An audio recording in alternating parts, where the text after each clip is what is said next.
1947 में जब भारत आज़ाद हुआ तो पंडित रविशंकर शुक्ला मध्य प्रदेश के मुख्यमंत्री बने। जब वे जसपुर अब छत्तीसगढ़ में गए तो वहां के आदिवासी इलाकों में ईसाई मिशनरियों के प्रभाव के कारण उनका विरोध हुआ। लोगों ने वापस जाओ के नारे लगाए।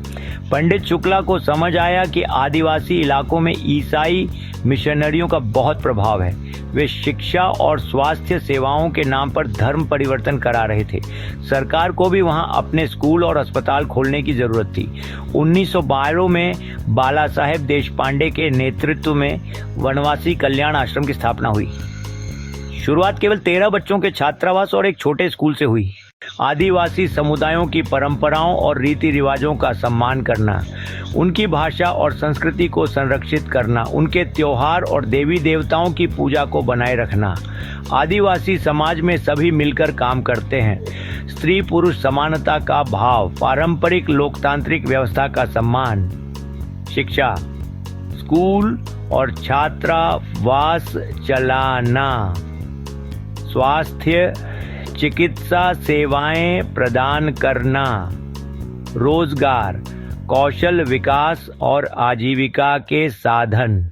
ईसाई मिशनरियों द्वारा शिक्षा और स्वास्थ्य सेवाओं के बहाने धर्म परिवर्तन। आदिवासी युवाओं को भ्रमित करना, उनकी मूल संस्कृति से दूर करना।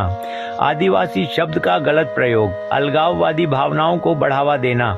राष्ट्रीय एकता में बाधा डालने की कोशिश। गरीबी और बेरोजगारी, शिक्षा की कमी, स्वास्थ्य सुविधाओं का अभाव। पूरे भारत में सैकड़ों केंद्र, हजारों स्कूल और छात्रावास, लाखों आदिवासी बच्चों को शिक्षा, 38 स्थानीय संगठनों का जुड़ाव, भारत माता की जय का नारा गूंजना, राष्ट्रीय एकता की भावना का विकास, आदिवासी समुदाय से ही नेता तैयार करना, स्थानीय भाषाओं में काम करने वाले कार्यकर्ता, सांस्कृतिक गौरव की भावना जगाना।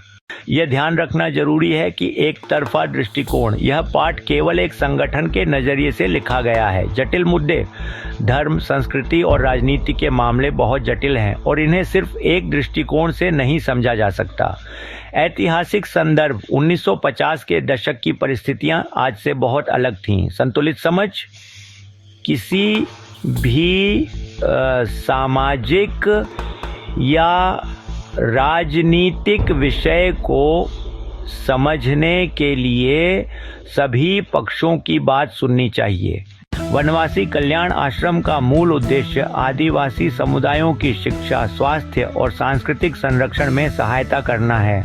हालांकि इसके कार्यों की व्यापक सराहना होती है, लेकिन कुछ विषयों पर अलग अलग मत भी हैं।